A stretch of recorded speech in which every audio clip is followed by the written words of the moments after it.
दोस्तों, भारत और दक्षिण अफ्रीका के बीच दूसरे टेस्ट मैच का तीसरा दिन बेहद रोमांचक साबित हुआ। आज के खेल में कई उतार चढ़ाव देखने को मिले और इसी वीडियो में हम आपको दिन भर के खेल की पूरी झलक दिखाने वाले हैं।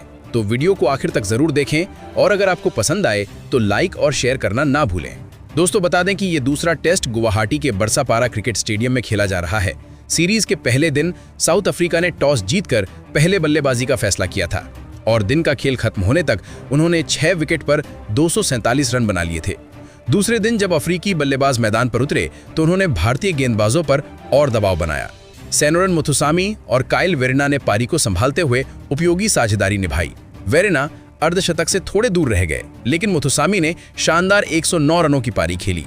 मार्को यानसन ने भी तेज तर्रार बल्लेबाजी करते हुए 93 रन जड़ दिए।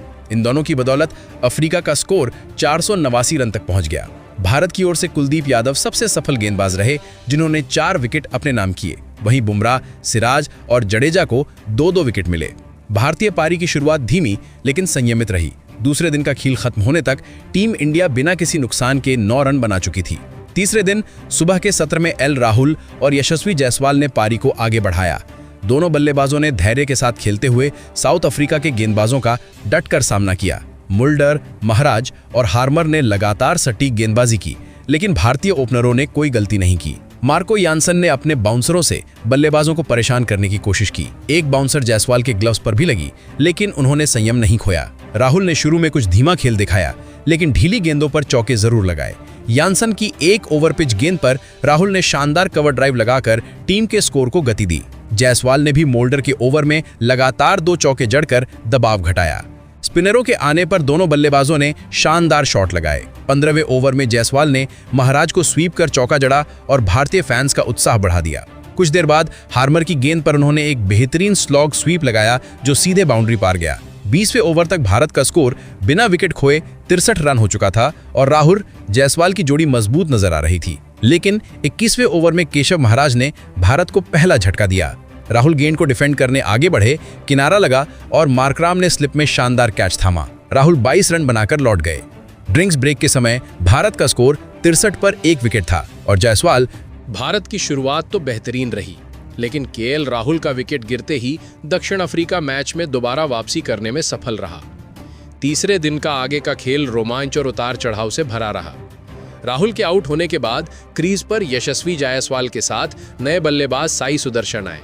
अब दोनों पर टीम को संभालने की जिम्मेदारी थी, लेकिन अफ्रीकी गेंदबाजों ने शुरुआत से ही कसी हुई गेंदबाजी की। 22वें ओवर में साई सुदर्शन ने शानदार कवर ड्राइव लगाकर चौका जरूर जड़ा, लेकिन भारतीय बल्लेबाजों को स्पिनरों के खिलाफ रन निकालना मुश्किल हो रहा था। यशस्वी जायसवाल ने धैर्य नहीं छोड़ा और लगातार स्ट्राइक रोटेट करते रहे। धीरे धीरे उन्होंने अपनी लय पकड़ी और शानदार तरीके से अपना अर्धशतक पूरा किया। दर्शकों ने उनके इस प्रदर्शन पर तालियां बजाकर उनका स्वागत किया। 27वें और 28वें ओवर में भारत ने कुछ खूबसूरत शॉट्स लगाए। सुदर्शन के ड्राइव और जायसवाल के सटीक टाइमिंग ने स्कोर को आगे बढ़ाया, लेकिन स्पिनरों के सामने दोनों को सावधानी से खेलना पड़ रहा था। केशव महाराज और साइमन हार्मर को पिच से भरपूर मदद मिल रही थी। तभी आया वो पल जिसने मैच की दिशा बदल दी। 32वें ओवर में हार्मर ने यशस्वी जायसवाल को बैकफुट पर खेलने को मजबूर किया। गेंद ने बाहरी किनारा लिया और शॉर्ट थर्ड मैन पर खड़े मार्को यानसन ने शानदार कैच थाम लिया। जायसवाल 58 रनों की पारी खेलकर वापस लौटे। ये विकेट भारत के लिए बड़ा झटका था, क्योंकि जायसवाल अच्छी तरह सेट थे। इसके बाद युवा बल्लेबाज ध्रुव जुड़ेल क्रीज पर उतरे, लेकिन हार्मर ने उनकी परीक्षा लेना शुरू कर दिया। उन्होंने लगातार एक मेडन ओवर फेंका, जिससे जुड़ेल दबाव में आ गए। दूसरी ओर यानसन की बाउंसरों ने उनकी परेशानी और बढ़ा दी। आखिरकार साई सुदर्शन भी ज्यादा देर नहीं टिक पाए। 34वें ओवर में उन्होंने हार्मर की छोटी गेंद पर पुल शॉट खेलने की कोशिश की, लेकिन सीधा रिकेटन के हाथों में कैच दे बैठे। सुदर्शन 15 रन बनाकर आउट हुए और भारत मुश्किल में पड़ गया। अब मैदान में कप्तान ऋषभ पंत आए, जिन्होंने शुरुआत से ही आक्रामक रुख अपनाया। हार्मर की फुल टॉस गेंद पर आगे बढ़कर उन्होंने सीधे गेंदबाज के सिर के ऊपर चौका मारा। इस शॉट से पूरे मैदान में उत्साह लौट आया और भारत का स्कोर 100 के पार पहुंच गया। लेकिन दूसरे छोर पर संघर्ष जारी था। 35वें ओवर में ध्रुव जुड़ेल यानसन की शॉर्ट गेंद पर पुल शॉट खेलने गए, लेकिन सही टाइम नहीं कर पाए। मिड ऑन पर खड़े महाराज ने स्लाइड करते हुए शानदार कैच पकड़ा और जुड़ेल बिना कोई रन बनाए आउट हो गए। अंतिम ओवर में रविंद्र जाडेजा मैदान में आए और भारत ने टी ब्रेक तक बिना और नुकसान के सत्र समाप्त किया। टी के समय टीम इंडिया का स्कोर था 4 विकेट पर 102 रन। पंत और जडेजा क्रीज पर टिके हुए थे। ये सत्र पूरी तरह दक्षिण अफ्रीका के गेंदबाजों के नाम रहा, जिन्होंने मात्र 1 घंटे में भारत के 3 अहम विकेट झटके। टी ब्रेक के बाद शुरू हुआ दूसरा सत्र भारतीय प्रशंसकों के लिए किसी झटके से कम नहीं रहा। विकेटों का पतन रुकने का नाम नहीं ले रहा था और भारतीय टीम लगातार मुश्किलों में फंसती जा रही थी। ऋषभ पंत के आने से उम्मीद जगी थी कि रन गति पकड़ेंगे, लेकिन अफ्रीकी तेज गेंदबाज मार्को यानसन का कहर जारी रहा। उनकी गेंदों में रफ्तार और अतिरिक्त उछाल दोनों ही भारतीय बल्लेबाजों के लिए परेशानी का सबब बने हुए थे। सत्र की शुरुआत अच्छी नहीं रही। 27वें ओवर से ही हालात तेजी से बिगड़ने लगे। पंत ने परिस्थिति के विरुद्ध जाकर बड़ा शॉट खेलने की कोशिश की, लेकिन यानसन की बाउंस होती गेंद बल्ले का किनारा लेकर सीधे विकेट कीपर के दस्तानों में समा गई। अल्ट्रा एज में साफ स्पाइक दिखा और पंत सिर्फ 7 रन बनाकर पवेलियन लौट गए। भारत का स्कोर 105 रन पर 5 विकेट हो गया था और मैच का पलड़ा पूरी तरह दक्षिण अफ्रीका की ओर झुकता दिखा। इसके बाद नीतीश रेड्डी मैदान पर आए और पारी को संभालने की कोशिश की, लेकिन यानसन की खतरनाक गेंदों ने उन्हें टिकने नहीं दिया। हर गेंद उठती, घूमती और बल्ले के आसपास से गुजरती रही। रेड्डी बार बार बाउंसरों से परखे गए। एक बार तो गेंद उनके ग्लव से लगकर शॉर्ट लेग के पास गिरी, जिससे एक और नजदीकी मौका बना। आखिरकार 41वें ओवर में वही हुआ जिसकी आशंका थी। यानसन की एक तेज शॉट गेंद ग्लव से टकराकर स्लिप की ओर उछली और मार्करम ने हवा में छलांग लगाकर एक हाथ से लाजवाब कैच पकड़ लिया। ये कैच पूरे मैच का सबसे शानदार पल बन गया। नीतीश केवल 10 रन बनाकर आउट हुए और भारत 6 विकेट खो चुका था। अब उम्मीदें जडेजा पर टिकी थीं, लेकिन यानसन ने उनका भी अंत कर दिया। अगले ही ओवर में उन्होंने एक उछाल लेती गेंद फेंकी, जो पहले जडेजा के कंधे से लगी और फिर बल्ले से लगकर स्लिप में चली गई। मार्करम ने फिर बेहतरीन कैच थामा। तीसरे अंपायर से रिव्यू के बाद जडेजा को आउट करार दिया गया। वे मात्र 6 रन बनाकर लौटे और यानसन ने अपना चौथा विकेट पूरा किया। इसके बाद वॉशिंगटन सुंदर और कुलदीप यादव क्रीज पर आए और विकेट बचाने पर ध्यान केंद्रित किया। हार्मर और महाराज लगातार स्पिन से परेशान कर रहे थे, जबकि यानसन की गेंदें अब भी उछाल भरी थी। वॉशिंगटन सुंदर ने कुछ चमकदार शॉट लगाए। 46वें ओवर में उन्होंने हार्मर की गेंद को आगे बढ़कर लॉन्ग ऑन के ऊपर से ताकतवर शॉट जड़ा, जिससे दर्शकों ने तालियां बजाई। कुलदीप यादव दूसरे छोर पर संघर्ष कर रहे थे। वे यानसन की हर शॉट गेंद को धैर्य से छोड़ते रहे। मोल्डर की गेंदों पर सुंदर ने कुछ सिंगल लेकर स्कोर बढ़ाया, लेकिन बड़ी साझेदारी बनती नहीं दिख रही थी। बार बार दक्षिण अफ्रीकी गेंदबाज अपील कर रहे थे और हर ओवर के साथ दबाव बढ़ता जा रहा था। धीरे धीरे स्कोर 140/7 तक पहुंचा। अब भारत की प्राथमिकता रन बनाने से ज्यादा विकेट संभालने की थी। यानसन और महाराज दोनों धारदार गेंदबाजी कर रहे थे। खासकर यानसन की बाउंसरें लगातार खतरा बना रही थीं। कुछ गेंदें कुलदीप के हेलमेट के पास से फुसफुसाती हुई निकली, लेकिन उन्होंने जबरदस्त संयम और तकनीक का प्रदर्शन किया। बैकफुट पर जाते हुए उन्होंने हर गेंद को ध्यान से खेला और विकेट बचाने में सब। दूसरी तरफ वॉशिंगटन सुंदर अब पहले से भी ज्यादा परिपक्व और आत्मविश्वासी दिखे। उन्होंने केशव महाराज की टर्न लेती गेंदों को बड़ी समझदारी से खेला। कभी आगे बढ़कर डिफेंस किया तो कभी बैकफुट पर जाकर पूरा नियंत्रण रखा। बीच बीच में उन्होंने रन निकालने के मौके भी नहीं गंवाए। मार्करम की ऑफ स्पिन पर उन्होंने एक शानदार बैकफुट कट खेला, जो सीधा पॉइंट के पास से चौके के लिए निकल गया। यानसन की तेज गेंदों को छोड़ना उनका सबसे बारीक हथियार था, जिससे वो दबाव में नहीं आए। दूसरी तरफ दक्षिण अफ्रीका ने फील्डिंग अटैकिंग रखी। स्लिप, शॉर्ट लेग और गली पूरी सतर्क पोजीशन में थे। कुलदीप यादव के बल्ले से 2 बार अंदर बाहर होती गेंद निकली, लेकिन किस्मत ने साथ दिया और गेंद फील्डरों तक नहीं पहुंची। भारतीय निचला क्रम इस बार हार मानने को तैयार नहीं दिख रहा था।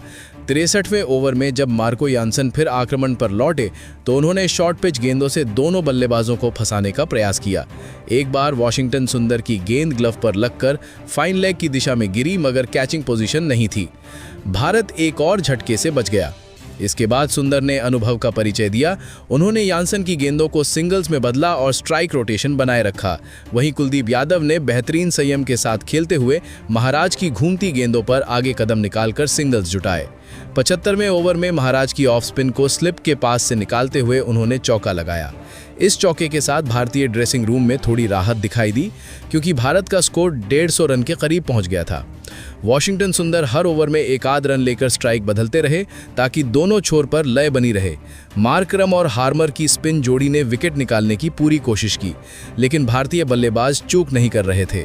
जैसे जैसे ओवर बढ़ते गए, भारत का स्कोर धीरे धीरे 170 के पार चला गया और दोनों बल्लेबाजों का आत्मविश्वास बढ़ता गया।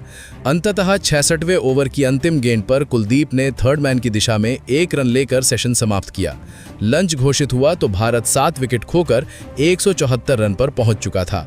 उस समय वॉशिंगटन सुंदर 33 और कुलदीप यादव 14 पर नाबाद थे।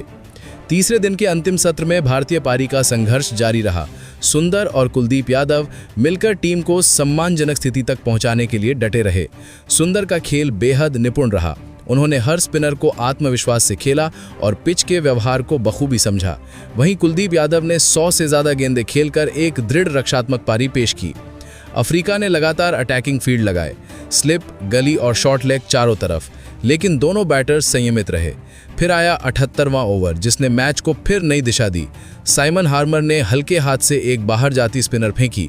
वॉशिंगटन सुंदर आगे बढ़े, बल्ले ने हल्का सा किनारा लिया और गेंद सीधे स्लिप में मार्करम के हाथों में जा समाई। सुंदर की शानदार 48 रनों की संयमित पारी इस गेंद पर समाप्त हो गई और भारत को एक और बड़ा। तीसरे दिन के आखिरी सत्र में भारत की उम्मीदें अब केवल कुलदीप यादव पर टिक गई थीं, जिन्होंने 130 से ज्यादा गेंदें खेलकर अफ्रीकी गेंदबाजों को काफी देर तक रोक रखा था। लेकिन जैसे ही गेंद नहीं हुई, मार्को यानसन एक बार फिर घातक रूप में लौटे। 81वें ओवर में उन्होंने अपनी गति और उछाल से खेल का रुख पूरी तरह बदल दिया। शॉर्ट लेंथ पर डाली गई उनकी गेंद बैक फुट पर गए कुलदीप के बल्ले के किनारे से टकराई और स्लिप में खड़े मार्करम ने शानदार कैच थाम लिया। कुलदीप की 19 रनों की लड़ाकू पारी का अंत हो गया और यानसन ने झटके के साथ अपनी 5वीं सफलता पूरी की। इसके बाद मैदान में आए जसप्रीत बुमराह। भारत का स्कोर 194 पर पहुंचा और केवल 1 विकेट बचा था। यानसन ने नई गेंद से लगातार बाउंसर डालते हुए बुमराह को फंसाने की कोशिश की। एक बाउंसर पर बुमराह ने पुल शॉट लगाने की कोशिश की, लेकिन गेंद उनके ग्लव और बल्ले के ऊपरी हिस्से से टकराकर ऊपर उठ गई। विकेटकीपर वेरेना ने कैच पूरा किया और भारत की पारी 201 रन पर सिमट गई। दक्षिण अफ्रीका के लिए यानसन ने शानदार गेंदबाजी करते हुए 6 विकेट झटके, हार्मर को 3 और महाराज को 1 विकेट मिला। दक्षिण अफ्रीका 288 रन की विशाल बढ़त के साथ मैदान पर उतरी। कप्तान बाबूमा ने अपने गेंदबाजों और कोच से बात कर फॉलो ऑन न देने का फैसला किया। इसके बाद उनकी टीम बिना किसी जल्दबाजी के दूसरी पारी शुरू करने मैदान पर लौटी। स्कोरबोर्ड पर पहले से ही बड़ी बढ़त थी और लक्ष्य था भारत को पूरी तरह मैच से बाहर करना।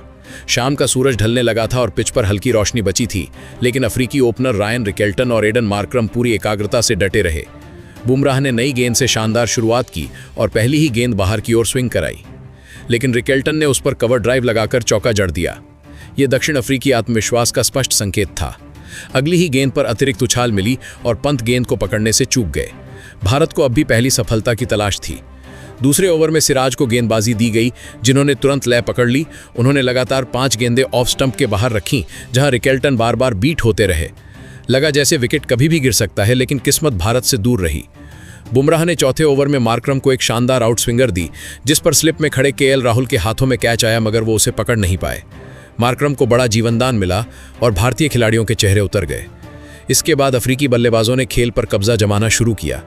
रिकेल्टन ने शॉर्ट पिच गेंदों को पुल करते हुए रन बटोरे और साझेदारी को आगे बढ़ाया। भारत के गेंदबाजों ने पूरी मेहनत से लाइन लेंथ बनाए रखी, लेकिन बढ़त इतनी बड़ी थी कि अफ्रीकी बल्लेबाज बिना दबाव के खेल पा रहे थे।